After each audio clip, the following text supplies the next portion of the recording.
Hi everyone, good morning and again welcome back to my another new mini vlog. সকালবেলা আজকে ঘুম থেকে উঠে ফ্রেশ হয়ে একটু হেলদি ব্রেকফাস্ট বানিয়ে নিলাম। এরপর খাওয়া দাওয়া করে বেরিয়েছিলাম একটুখানি কাজে। সকালবেলা ওয়েদারটা মেঘলা মেঘলা থাকলেও বেলা বাড়ার সাথে সাথে কিন্তু আবারও একই রকম রোদ উঠেছিল। তো কাজকর্ম কমপ্লিট করে তারপর আবারও বাড়ি চলে আসি। গরম থেকে বাড়িতে এসে দেখি কাকাই আবার সবার জন্য আইসক্রিম এনেছে। আর আমি যদি কখনো ওর ভিডিও নিতে যাই, ওর তো ভিডিওটা কোনো না কোনোভাবে খারাপ করতেই হবে। তো যাই হোক, এরপর সারাদিন আর কোনো রকম কিছু ছিল না ভিডিও করার মতো, তাই আর নিলাম না।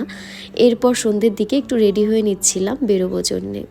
প্রায় অনেক দিন পর আমরা দুজন একসাথে বেরোচ্ছি। বিয়ের পর আমরা লাস্ট কবে একা বেরিয়েছিলাম তা আমার মনেও নেই। অ্যাকচুয়ালি বেরিয়ে হইনি আমরা বিয়ের পর সেভাবে একা। তো যাই হোক, আজকে ভাবলাম যে তাহলে একটু সন্ধেবেলা ঘুরেই আসি। তো রেডিও হয়ে নিলাম। এরপর আমরা গেছিলাম একটু পার্ক রোডের দিকে চা খেতে।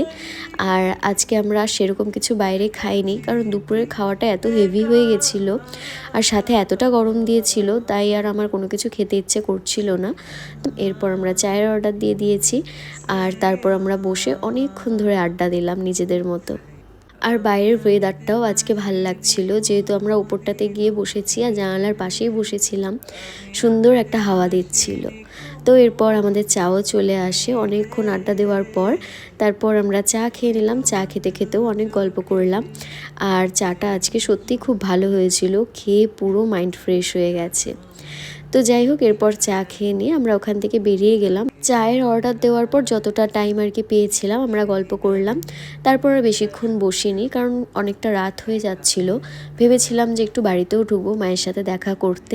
বাড়িতে আসার পর আবার দেখি মা প্রসাদ নিয়ে হাজির। পিসিমণি এসেছিল, পিসিমণি পুজোর প্রসাদ দিয়ে গেছে। আর সত্যি বলতে আমার পেট এত ভর্তি ছিল, আমার কিছুই খেতে ইচ্ছে করছিল না।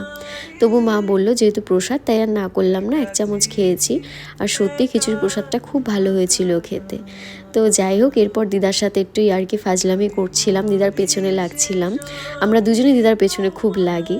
তো যাই হোক, এরপর কিছুটা টাইম ওখানেও বসে গল্প করে দেন ওখান থেকে বেরিয়ে গেলাম বাড়ির জন্যে। বেশিক্ষণ বসতে পারিনি, কারণ বেরোতে আমার অনেকটা লেট হয়ে গেছিলো। এর মাঝে আমি কোনো রকম ভিডিও নিতে পারিনি, কারণ আমার ফোনে চার্জ আউট হয়ে গেছিলো। তো আসার পর দেখি এই যে এরা দুজন বসে আমার জন্য ওয়েট করছে যে আমি আসবো আর ওদেরকে মেহেন্দি পরাতে বসবো। ওরা দুজন হচ্ছে আমার পুচকু 2 ননদ।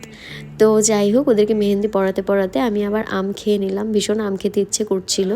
তো আমি তমালকে বললাম, ও আবার আম কেটে নিয়ে এসছে। তো এরপর আমি অনেকক্ষণ ধরে বসে ওদেরকে মেহেন্দি পরালাম। এরপর রাতে ডিনার করে আমরা একটা মুভি দেখতে বসলাম। তো এইভাবেই কাটলো আজকের পুরো দিনটা। সো